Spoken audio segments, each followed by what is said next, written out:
Hello, my name's Ben, And my name's Josh. and welcome back to FPL Graduates, and welcome back to another Game Week guide. We're going to be running through all of the news of the week so far, running through some of the bits and pieces that you may have missed out on ahead of the deadline. Without further ado, let's jump straight into it. Yes, indeed. So, yeah, it's a little bit of a different setup for me to this week. Next week, we'll be back to normal. So, apologies if I'm looking a bit dark in this little setup. But, yeah, cracking on with the video. Our key advice this week will be hold your transfers. You can see a little screenshot there from our Telegram in our Patreon. If you want to join that, by all means, a few of you guys joined it this week. So, a big community of you over there now. But yeah, lots of teams playing midweek, basically. I think 9 of them in total. Some of them, well, most of them are across Europe. Some of them are across the Carabao Cup as well. And a lot of them are happening tonight at the time of recording on Tuesday. So yeah, hold the transfers at least until Thursday, unless you're really, really wanting someone who's going up in price. To be quite honest, the price changes don't feel as aggressive as what they have been in previous seasons. It seems to be quite slow. So we should be okay, hopefully, for price rises. I know He's already risen this week.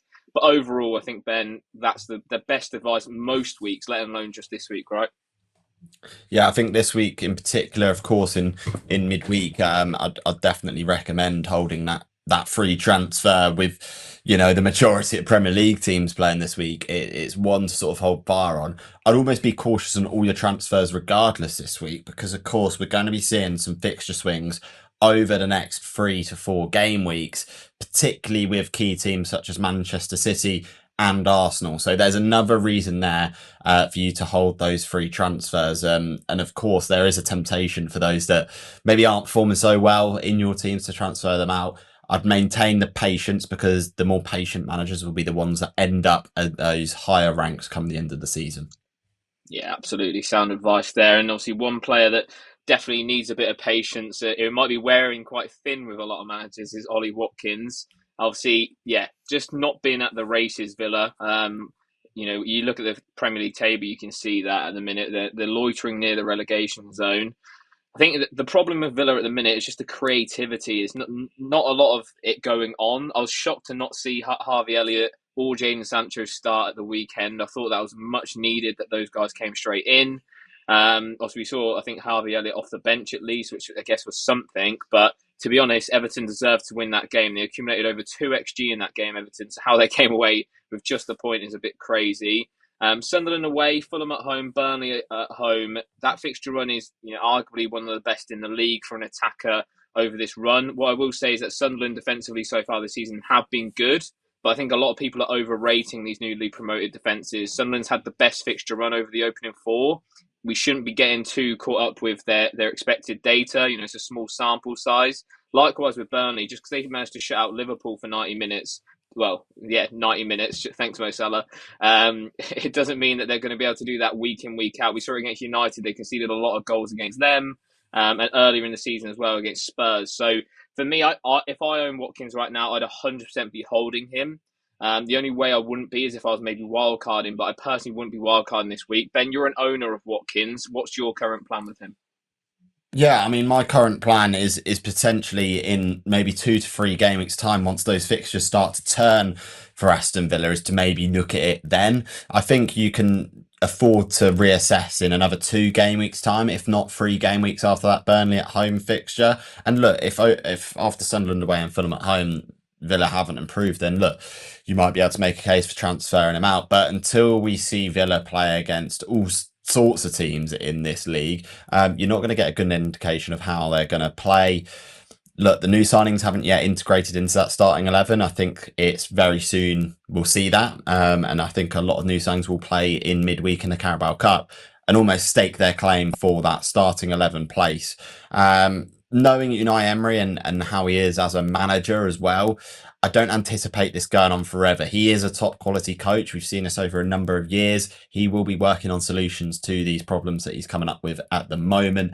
And I will say that the quality within the Aston Villa team is good enough to score goals against Sunderland, Fulham, and Burnley over the next 3. So look, you've got to sort of trust the process a little bit with this one if you've got him. For myself, that is certainly what I'll be doing. Yeah, and you've already took two price drops already, and he only dropped recently. So Yeah. for me, I think I'd certainly be holding off on him for now. Another player that people are getting itchy feet with is Bruno Fernandes. Obviously, United losing 3-0 in the derby was not part of the plan for Bruno owners. I think the worst thing for Bruno owners is that his DEFCON was quite low. I think he only managed 6 in that game, which compared to the other games so far this season is I think it's his lowest total actually so far in a game. So yeah, not ideal from that point of view. I think again, it's definitely a hold if I had him personally. I personally don't, but I am looking to bring him in next week, even with that poor performance at the Etihad. I think United, they're creating chances, and going forwards, they're actually not too bad. It's defensively where the problems lie right now. As you can see in the graphic, 14 chances created from Bruno Fernandes so far this season. That's the highest in the Premier League out of everyone, which is remarkable numbers from him. Obviously, on penalties, we mentioned it so many times. I feel like a broken record about Bruno, but his routes to points is just crazy. You don't really get that with anyone else at this sort of price range. We'll talk about a couple of other options in a minute that you do sort of get this nice routes to points that he has. But Brentford away, Sunderland at home. I think the key thing here as well is that they're must-win games for United. If they keep losing games, Amarim's job's definitely going to be the question mark. So they need to win these games. And I think Chelsea at home, United have a very good record against Chelsea at Old Trafford. I don't think Chelsea have won there in a number of years. So yeah, I think over the next 3, we'll definitely see some returns for Bruno. Ben, again, you're an owner of Bruno Fernandes. What's your thoughts with him at the moment? Yeah, maybe a little bit of a theme here because my rank took an absolute battering this week from the non-performances of maybe Bruno and the Aston Villa boys. But look, I think at this point in the season, it's again a patience game. You know, if you've made your team for game week 1, it's with the view that, if you haven't wildcarded already, it's a view for 10 to 15 game weeks that you're potentially looking at this team. So look, I wouldn't sort of get too panicky about Bruno Fernandes. We've seen the DEFCON potential, and in fact we've seen the XGI over the last few weeks, which, yes, given the relatively small sample size, was very good. Now, if people are going to be selling Bruno Fernandes off the back of a Manchester City away performance, then I don't think that's going to be a good decision that you'll make, because the rest of the day suggests that he is quite a good FPL asset. So look, for the upcoming fixtures, don't think is bad at all. I think even Chelsea at home's not the worst fixture in the world, from an attacking standpoint anyway for United. So look, 9 million, in a couple of weeks, you got that Sunderland home fixture, so maybe you can reassess after that point. But for now, again, I can't be sort of recommending a transfer out here. Yeah, and potentially a captaincy option in that week as well. Obviously, depending on if you own Erling Haaland or not in that week. Obviously, we spoke about routes to points, and we're going to talk about a couple of midfielders who are providing a similar level of routes to points as Bruno Fernandes. Lucas Paqueta is up first. I personally brought him in on my wild card last week. Obviously, got the blank against Spurs, which wasn't ideal. He was playing out of position, though, almost as a 9 in that system. God knows what Graham Potter's doing. He seems to change it every single week. So, yeah, bit frustrating as an owner going into that game. But the main thing with him is that he's on a lot of set pieces. He takes penalties. Usually his DEFCONs are good when he's not playing as a forward against Spurs. So, yeah, I think Paqueta is an interesting one. Obviously, 5.9 million. He's at that price point where you're not having to play him every single week. You can bring him in for, say the Everton away fixture, maybe Palace at home, those tougher, trickier games that West Ham obviously need to pick up points in with their poor start to the season. What's your thoughts on Paqueta, Ben? Yeah, the only thing I would say about Paqueta is he's playing for a West Ham team that's inconsistent and could very well be inconsistent over the whole season. So I have no doubt that Paqueta is going to get a few hauls this season, and based off his position, that's going to happen. It's just going to feel very sporadic and very random as to when that happens. I can't shake the feeling that, these hauls could happen in any game. It could be, against Arsenal away, one of the trickiest fixtures that West Ham could have, because typically they don't do too badly against the sort of North London rivals. So look, I do think it's, it holds an element of risk, but the risk isn't high because of the price point. And I think that's the key message to take away from that, is that if you're looking at a budget option, then I think he's not a bad case to go for, but you've just got to sort of assess that risk that comes alongside picking a player that plays for a team anyway, like West Ham. Yeah, 100%. He's good for the long term as well, as what I'll add. That, if you're wildcarding potentially, or just in general planning longer term, then he'll be a fine hold for a significant amount of time.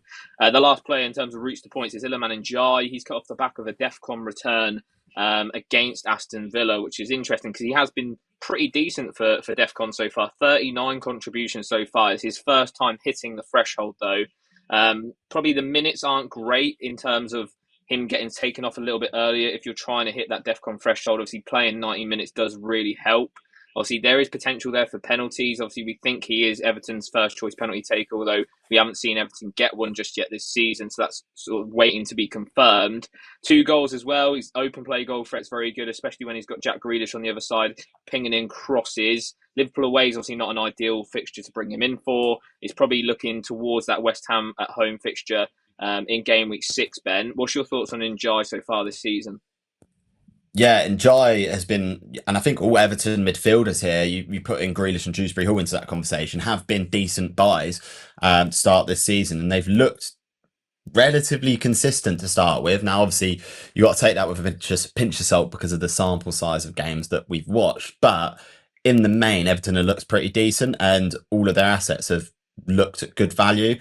I do think game week 6 is the entry point for him. Of course, I think a lot of managers are going to move off of Salah, go to Haaland, and this could be the move that you make and die or Paqueta or somewhere around that price point. So if you can get up to him at 6.5 million, I don't think it's a bad option at all. West Ham at home is that key entry point really for Ndiaye and any Everton asset. So if you are going to go for him, maybe hold off a week and go for it. But again, like even saying that, Liverpool haven't looked fantastic defensively. So if you wanted to go a week early, again, I don't actually mind that at all. Yeah, 100%. Another midfield option that we're going to bring up here, not as many routes to points, but he's been very impressive since he's come into the side. He's Noni Madueke, £7 million at the time of recording. He's only 1.6% owned. Obviously, going to be starting on that right-hand side whilst Bukayo Saka is out. Arteta's most recent update on him didn't really give a timeline. It just seemed like they're not going to be rushing him back. And to be honest, they don't really need to. And this is why they went out and bought Madueke, because Saka is a little bit injury prone. He seems to always pick up an injury throughout the season, and it sort of takes the pressure off him coming back into the team with Madueke. His performances on the eye have been really good. The data doesn't necessarily back that up. Only the 0.99 XGI so far. No goal involvements either. I think this is one, obviously, you're probably not going to bring him in this week for City at home. I don't mind it at all, though. City defensively are not fantastic. Despite their clean sheet against United, they did concede a lot of chances in that game. They conceded a lot of chances in almost all their games so far this season. Newcastle away, I actually say, is probably more trickier in terms of an attacker's fixture for the moment anyway. Obviously, game week 7 is when those fixtures do turn for Arsenal, and it's going to be a bit tricky trying to time that with that Saka injury, him coming back, the international breaks just before that as well. What's your thoughts on Madueke, Ben? Yeah, I think he's a fantastic option. And the entry point is game week 7. I still think he's going to be a fantastic option come game week 7, based on the performance that we see. And if they do continue, then I can see him sort of potentially nailing down a starting spot in the 11 with Bukayo Saka being back as well. So I don't think he'll probably replace him, but he will be certainly, if he's not on the right, he'll certainly be on the left when Bukayo Saka is back, just based on the performances that we've seen so far. So yeah, I really don't mind it. Again, one to probably just wait and see. Again, like, I wouldn't sort of rush to go and buy him in the next 2 game weeks because City at home and Newcastle away are tough fixtures. But game week 7 is that entry point, and I think a lot of managers, like I said from the start of the video, I'd hold your transfers off, this week, maybe make some transfer. Yeah, at least a week. Maybe make some transfers in next week to bring in some Man City players, and then game week 7, that's when you probably turn towards the Arsenal assets. So yeah, I think Madueke is going to be a decent option come game week 7. Yeah, definitely. And one of his teammates, and just in general, Arsenal's defence has been unbelievable so far this season.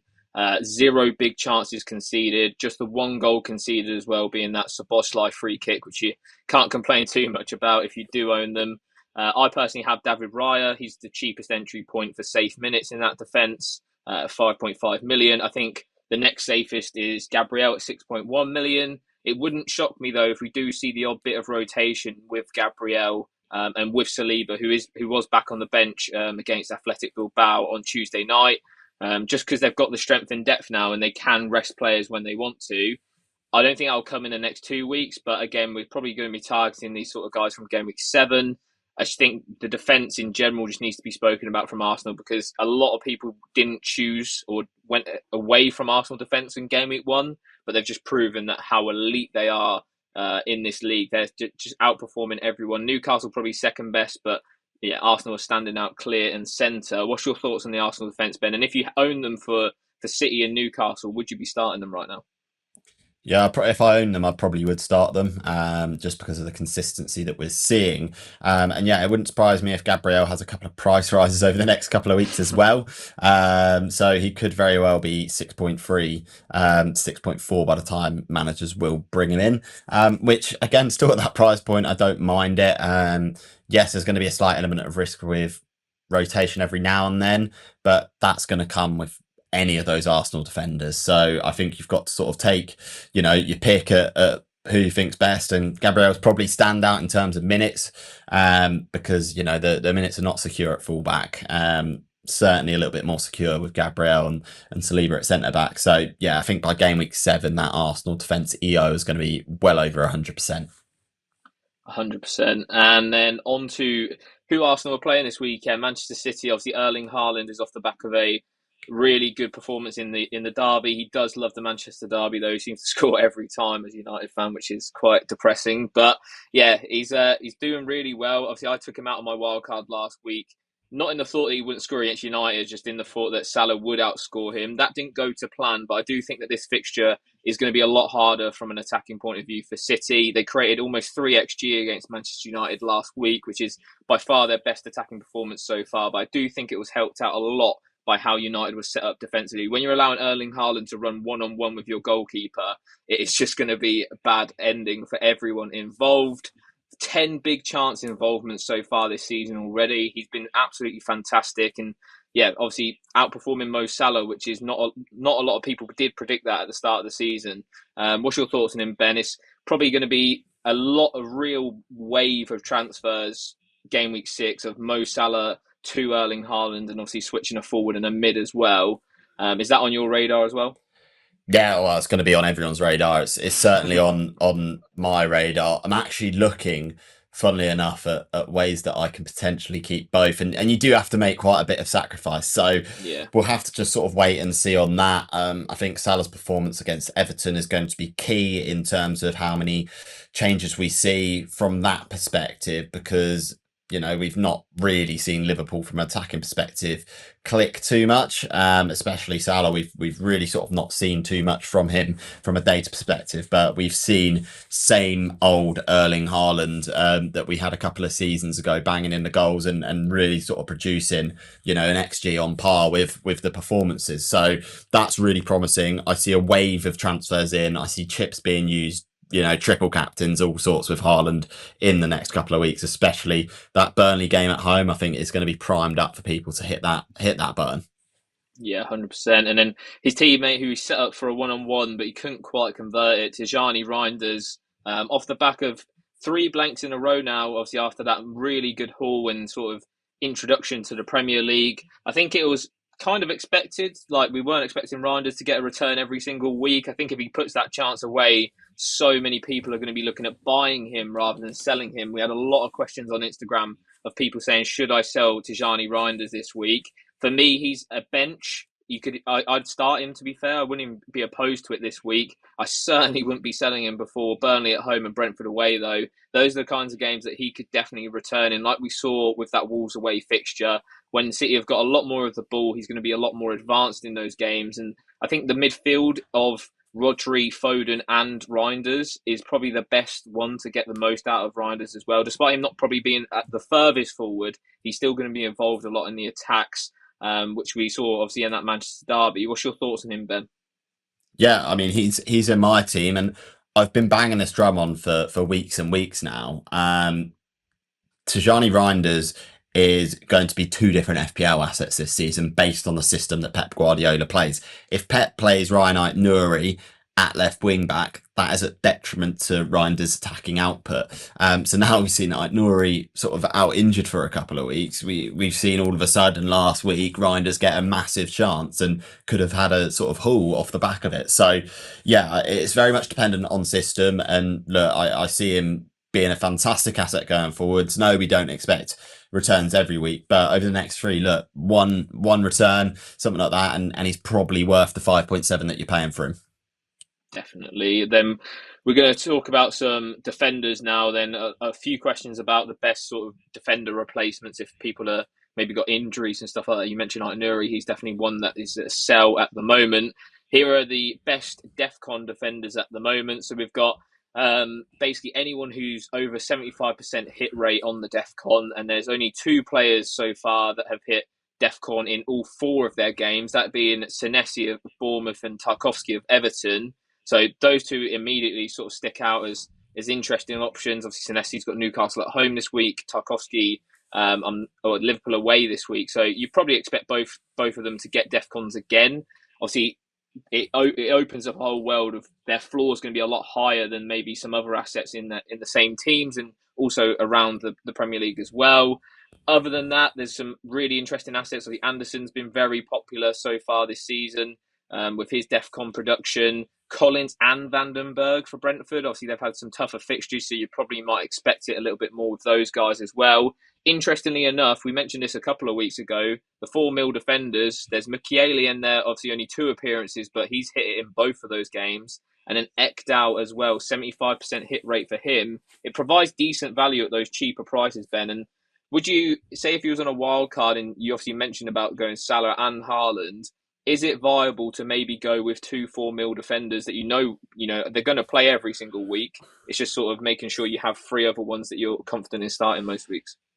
Yeah, I certainly think it's an option. Look, if you want sort of really cheap out on it, then you're sacrificing 2 points per player. If you're expecting a clean sheet from a more expensive player and 6 points, then having 4 points from a £4 million player is pretty much sort of the same sort of value that you're expecting. So yeah. I actually don't mind that at all. Having a couple in there is definitely viable at this point. I know in previous seasons, having a couple of 4 million defenders can put you on the ropes a little bit, but at this stage in the season, look, we've got a small sample size, so let's just sort of wait and see how this evens out over maybe a 10 game week period. I do suspect that we'll see a lot of similar names in here: Tarkowski, Anderson, Lacroix. I think we'll all stay, relatively near the top of DEFCON. So let's just wait and see. And look, there's certainly some really good options in there that, any one of those can go on a good fixture run. So they're interchangeable as well with transfers. Yeah, definitely. Over to the captaincy then this week. It's going to be an interesting one.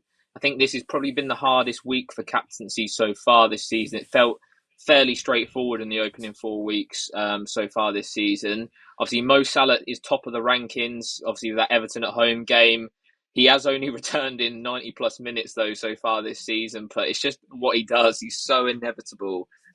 Even when I was in the car listening to it on TalkSport, and I was like, he is still going to return in the 90th minute. Like, you just know it's what he does. So yeah, I'll be captaining him this week. The whole plan with the wild card to switch it Haaland out for Salah for these 2, and then back to Haaland for that Burnley game. If you weren't captaining Salah, Ben, who would be the next best? Because there isn't really a standout. Obviously, Ollie Watkins, we mentioned at the start of the video, he might be a captaincy option, but judging by the form, you definitely couldn't back it. So who would you go for if you didn't have Salah right now? Yeah, really difficult decision. To be honest, I don't see many other than, Salah potentially. Yeah, from an attacking perspective, there's not too much for us to pick from.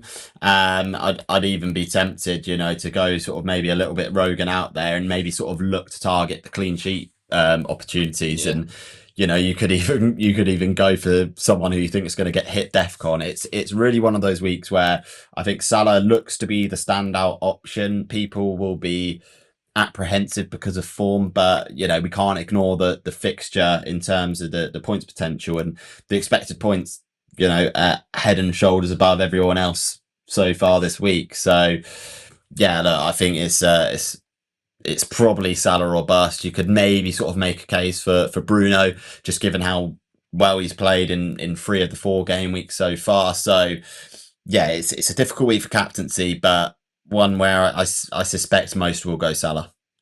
Yeah, definitely. I think in light of what you're saying about the defensive picks, I quite like a Palace defender. If you've got maybe a Munoz or a Lacroix, I actually wouldn't even mind armbanding them potentially this week. Same with Mateta, to be honest. West Ham have conceded, I think it's 8 out of their 11 goals to crosses or corners so far this season. And yeah, Palace set up to make crosses. Mateta should feast on that. Obviously, they are playing Millwall tonight at the time of recording, so hopefully everyone gets out of that unscathed. But yeah, I quite like Palace against West Ham this week in terms of a potential captaincy route. If you wanting to go differential, maybe don't have Salah or just really are against Salah, then I think that might be a nice differential route. Okay, then so we're going to go through 8 of your questions this week on different types of situations. We should have covered most of them in the earlier part of the video, but these are slightly more specific or yeah, just different to sort of the overarching questions that we've had so far throughout the video. So the first question is Ekatike a sell? And also it's sort of combined with when will Isak play? The latest quote we had from Arnie Slot is that Isak could play 45 minutes maybe in the Champions League this week or against Everton. But they are definitely sort of staggering his input right now. So for me personally, I wouldn't be selling Ekatike this week for sure. Maybe, the week after you could potentially revisit that. But for me, I think Ekatike is fine to hold for now. He's never a 90-minute man, even when Isak wasn't at the club. So I wouldn't be too put off by the earlier sub that he had against Burnley. What's your thoughts on that, Ben? Yeah, I mean he's probably got a couple of game weeks left in terms of minutes.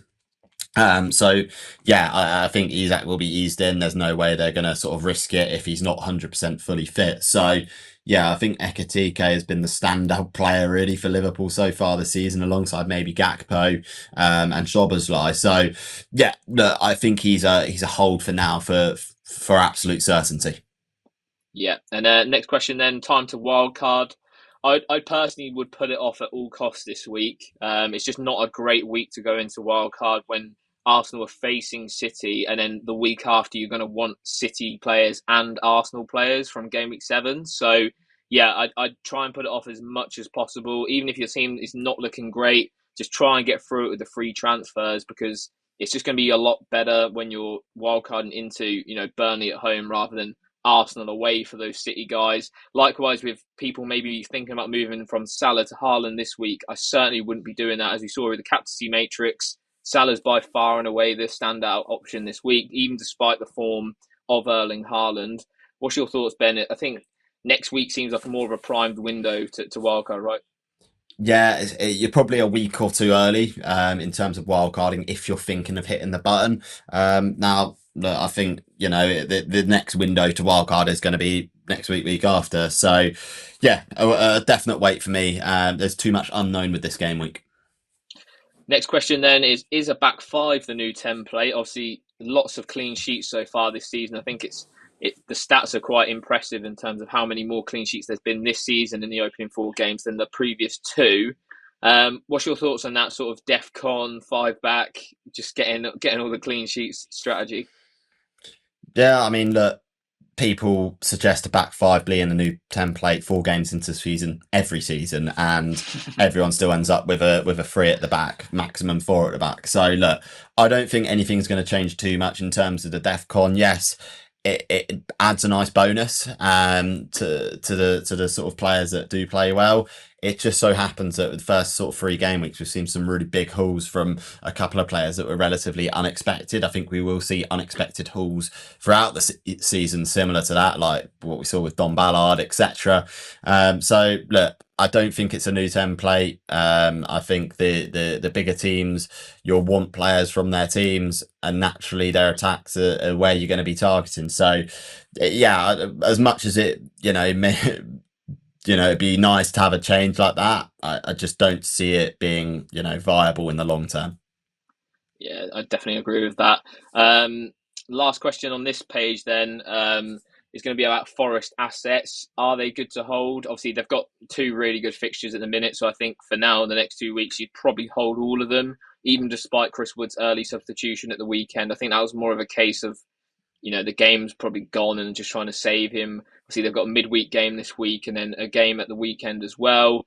So yeah, for me, I'd definitely be holding them for now. I'd look to probably ship off in a couple of weeks' time. I think there's a case to be made for holding, the likes of Matt Sells, for example, because even in this and system, he's going to see even more saves than what he did last year under Nuno. So it's sort of like case by case basis. I certainly wouldn't be paying 5.5 million for the likes of Murillo and Milenkovic now, though, even despite him getting DEFCON Murillo in that Arsenal game. What's your thoughts on the Forest assets and anyone else, Ben? Yeah, I think a hold for the next 2 weeks. Look, we knew that the Arsenal game was going to be tough for Nottingham Forest at the best of times. So I don't think you can take I think you take that result with a pinch of salt, really. And we're going to see over the next couple of weeks what Ange really wants to do with this team. And we could turn around in a couple of weeks and say, wow, Forest looks so good. Let's just buy all their assets. So yeah, there's an element of doubt. So in any case, I'd look to hold. Okay, then, so yeah, on to the last set of questions then. So Christopher's asking, is Xavi Simons worth bringing in? Obviously, he took a lot of set pieces in that West Ham game that he's obviously started in, played, I think, 73 minutes. So, yeah, I was fairly impressed with him on the eye. Obviously, nothing too much. I think he picked up an assist, if I'm not wrong, from one of those set pieces. So, yeah, he looks like a decent asset so far. What's your thoughts on him, Ben? Yeah, I think Xavi Simons is an interesting option, to be honest. Again, I really just want to see a little bit more in terms of minutes and understanding how he really fits into this Spurs system, because all of a sudden there's quite a few different Spurs attacking assets that are potentially going to be of interest that are at an affordable sort of price in FPL. So for me, I want to wait maybe sort of another 2-3 game weeks to really sort of understand how Spurs are playing and how they're going to sort of which assets are going to stand out for them. Look, Xavi Simons come to Spurs because, he's got the potential. There's been an element of inconsistency that we've seen through his career so far. Of course, a World Cup year, so hopefully he does hit the ground running and really sort of starts his Tottenham career well, which will make him definitely a viable asset. So for me, I'm almost sort of waiting and seeing with it. Yeah, definitely agree on that one. Kukidis asks what to expect with UCL rotation. Obviously, we've had this before. I think, to be honest, you can expect hints of rotation throughout all teams. I think some teams will be worse than others. The likes of Chelsea already, we saw it at the weekend that they rotated fairly heavily, probably to the detriment, to be honest, because in the first half they did not look good whatsoever. But it'll just be spots here and there. You can't really predict it too much unless you get a quote from a manager. I think Maresca's come out and said about Jorgensen will get games in the Premier League for Sanchez and stuff like that. So I think Chelsea just earmark as a bit of a question mark. Some of the players, though, won't get rested too much, like João Pedro at the moment. They've got no other 9 that they're willing to use. Mark Gui weren't even in the squad the other day. So, yeah, few are worse than others. Is there anything else you need to add to that, Ben? Yeah, every year we feel like that there's these questions around the UCL rotation. There's a slight sort of one of those where, yes, there will be elements. You can't predict whose it's going to be, though. So you've almost just got to sort of assume that it's normal teams throughout the UCL, because UCL is a nice bonus for some teams, but the Premier League is still going to be a priority from the majority of the teams in the league. Yeah, Lucas asks, would you captain a Palace defender? I sort of touched on that when we were talking about the captaincy. What would you do, Ben? Obviously it's definitely outside the box strategy. It's certainly not what we'd recommend. Salah's definitely the go-to, but I think it could be a shout potentially. Yeah, it could be a shout. I think for the floor is fairly high with it, which I think's the appeal really. I wouldn't go and expect like a mega haul from these Palace defenders, but if you can get 6, 8, maybe even 10 points, then you're onto a winner. Of course, that all comes tumbling down with a single goal. So yeah, there's an element of risk with that, definitely. But if it pays off, and if it pays off, you can guarantee that your rank rise will be pretty monumental. And then the final question then from Manish says, best Johnson replacements. Obviously, he's in and out of the team now that obviously Xavi Simons is there. For me, at 7 million, I probably would look to someone like Noni Madueke around that price point. Obviously, we talked about Iliman Ndiaye as well. There's a couple in this video. So, yeah, probably one of those two guys sort of stand out for me. What about you, Ben? Yeah, I'd even sort of look maybe sort of a little bit cheaper in terms of price point, because assuming that you're looking at sort of changing some premiums, bringing in Man City and Arsenal players, you're going to need to utilise your budget. So you could even, if you were going to think about and die, you could maybe even go to Dewsbury Hall if you wanted to save a bit of cash. So yeah, I think there's a couple of options there, but just bear in mind the fixture swing, and look, you could, if you don't have Reijnders, then that's a good option as well to go for. Okay, then, so that wraps up our Game Week 5 guide then. 30 minutes should help you sort of navigate through this game week, but to be honest, the overall consensus from us both is to probably sit on your hands this week and try and do nothing because, yeah, the fixture swings are coming and they're coming thick and fast for really good teams and assets that we're probably going to want to, triple up on potentially in these teams. Yeah, absolutely. And as always, please remember to like, comment, and subscribe to the FPL graduates. I've been Ben. I've been Josh. We'll see you guys Next time. Have a good game week, everyone.